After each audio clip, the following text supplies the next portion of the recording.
حضرت علی رضی اللہ تعالی عنہ نے فرمایا، گناہوں کے باوجود رب العزت کی نعمتیں مسلسل ملتی رہیں تو ہوشیار ہو جاؤ کہ ہمارا حساب قریب اور سخت ترین ہے۔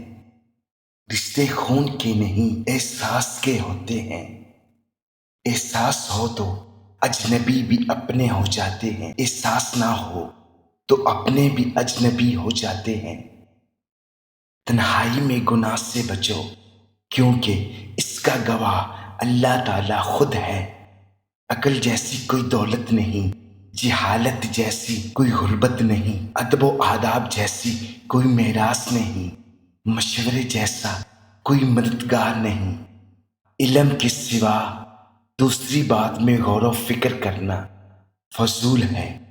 یہ انسان تعجب کے قابل ہے جو چربی سے دیکھتا ہے، گوشت کے لوتھڑے سے بولتا ہے، ہڈی سے سنتا ہے اور سوراخ سے سانس لیتا ہے۔